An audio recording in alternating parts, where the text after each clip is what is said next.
everybody, welcome back to the second part of this 132 scale Lancaster build. I've put the cockpit floor together here after doing the pilot station last time, and I've just base coated this and given it a coat of RAF interior green, just in a patchy, blotchy pattern, just to start to introduce a little bit of weathering to the interior. I've also painted the side walls. And the colour that I've used is based on this, which is Tamier's XF71 cockpit green. But it's a little bit too, well, green for me when you look at it in the jar.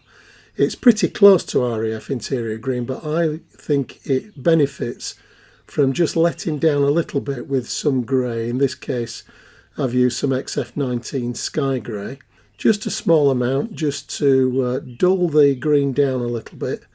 I've applied it here to the sidewall in a downward direction, and that's so that you start to get some shadowing under the detail. Now I'm going to apply some highlighting based on this colour, XF14, which is a Japanese Army grey. And tonally you can see that it's pretty close to the interior green colour. So it's just enough really, almost out of the bottle, to just pick out the edges of the detail. Now normally I use some dry brushing brushes, but this is a really old flat brush, and for some reason I just come back to it time after time, in preference really to the dedicated dry brushes. So all we need to do here is just very gently catch the edge of the detail, including the floor here, which is covered in rivets, and this dry brushing stage just brings that detail out. So just catch the edges. We don't want to do too much, and obviously the paint on the brush is very little, so it is an effect that takes a little while to build up. I'm going to be doing some of the detail painting in black in a moment, and we'll dry brush that separately. So just work around until gradually you'll see the edges of all the details start to pop out.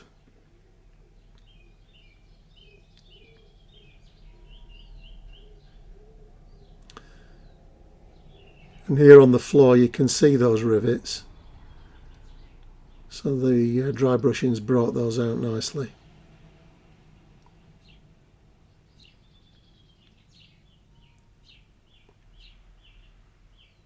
So I'm happy with that. We could always add a little bit more weathering to this later on in the build if we want to, but for the moment that's where I want it. So now I want to do some detail painting of all the boxes, and for that I'm using some Citadel Abaddon Black and a very fine brush just to pick out all the detail, including some of the cable work that's attached to the bulkheads.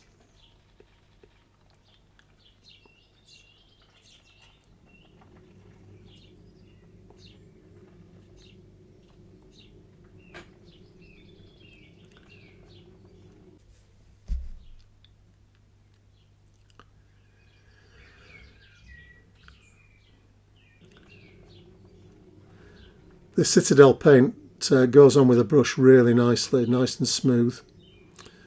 Dries to a kind of satin finish. And the thing with Citadel is to make sure that it's thinned properly. I just thin it with water. And if you get it right, as I said, the paint goes on really nice and smooth. So with all the boxes and so on picked out in the black, I'm ready to apply some decals to the navigator's flight panel here. Just got a couple of instrument faces to fit here in these two positions. And what I've done here is I've actually masked these large panels off and airbrushed them with some satin black rather than brush painting these large areas. It's just quicker in the long run to get the airbrush out and spray these in. And I've also, while they've been masked off, I've given them a coat of gloss varnish ready for these instrument decals. So let's get these on now.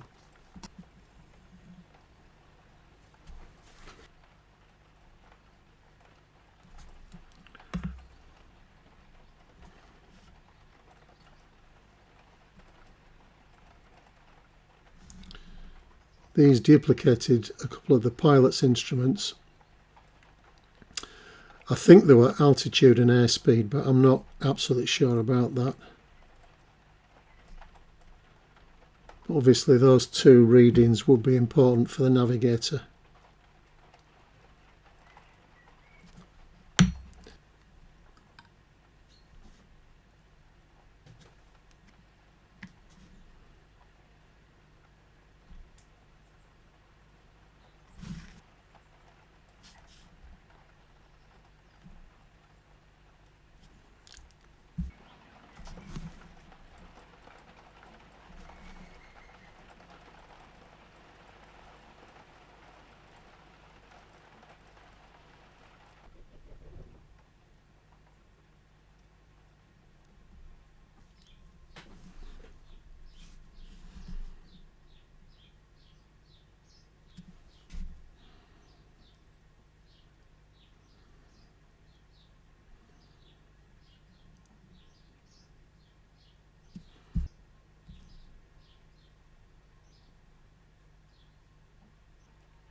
I've painted the parachute pack here with a mixture from Citadel paints,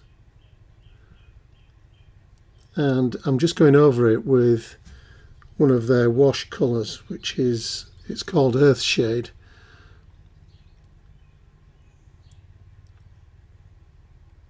And that just helps pop the moulding out a little bit.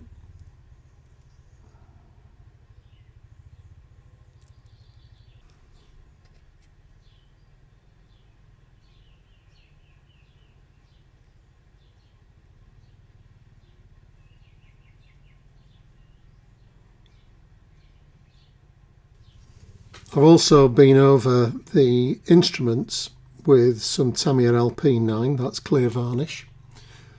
That's just highlighted the lenses there.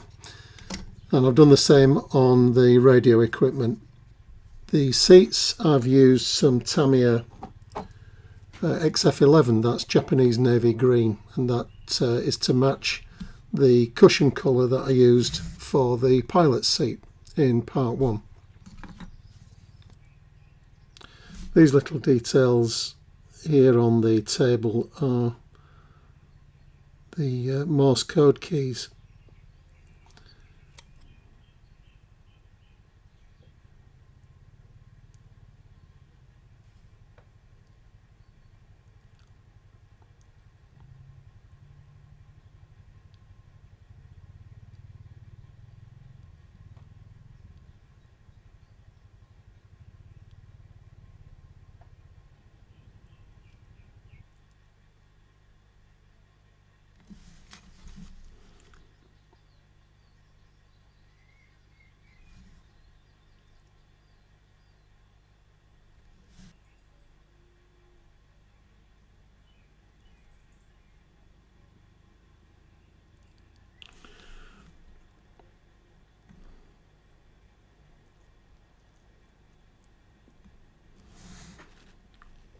Just coming back to these parachute packs now, and the shade colour that I used has dried, so I just want to pick out one or two highlights.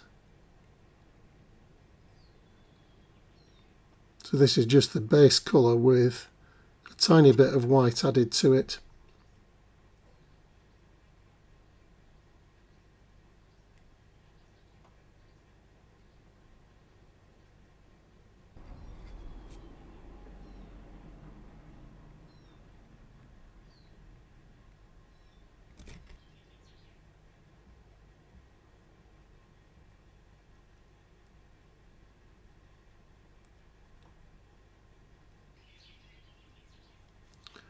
So those Citadel paints are really quite versatile. They can add and blend colours until you get the sort of effect that you want. So these are the radio sets, transmitter and receiver, ready to fit to the bulkhead here. And I've just picked these out in some Citadel colours again. So the three colours used on RAF sets just denoted the three frequencies: high, medium and low frequencies. And the decal in the middle of the set here is a table, and the radio operator would record the mission frequencies on that table just in pencil, and they'll be rubbed off ready for the next mission.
This is another nice detail. This is an angle poise lamp for the navigator.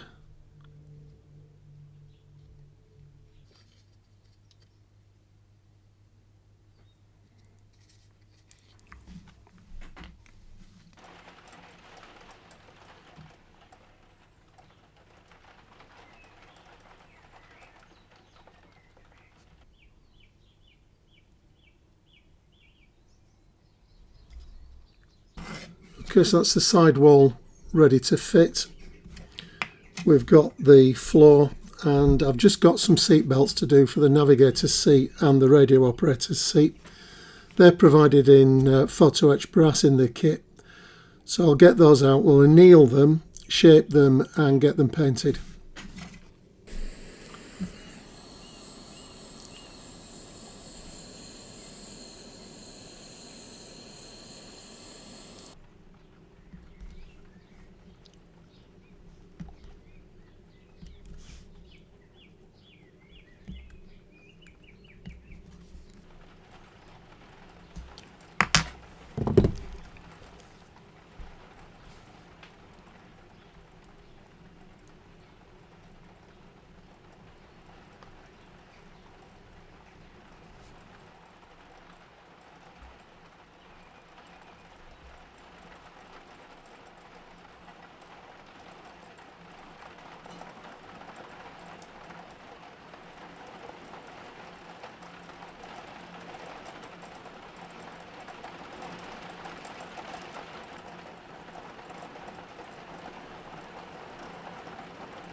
Okay, I'll put the port sidewall on now.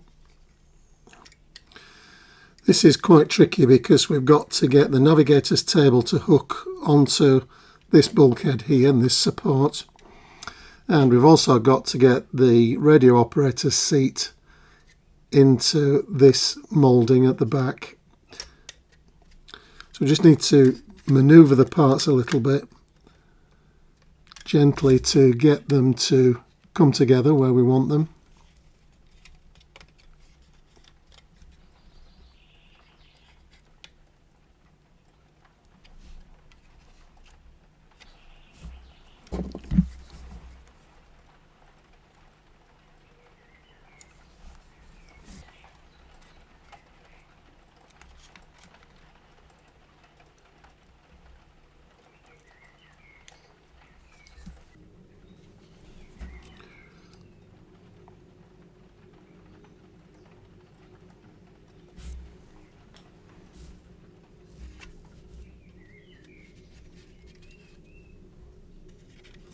Okay, so that's all gone in now, and it's quite tricky because you've simultaneously got to get lots of bits to come together at the same time.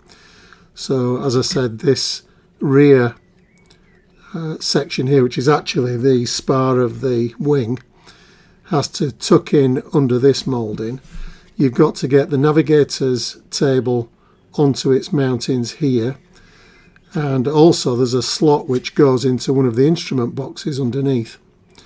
So that's all quite awkward to get to come together all at the same time. We've also got to get the instrument panel locked into its key here at the front, and obviously a nice tight join of the sidewall to the floor. So that's quite a step forward. I'll leave the navigator's seat loose. This was on a swinging mount, so it actually could tuck right underneath the table. But I'll leave that, we can position that later on.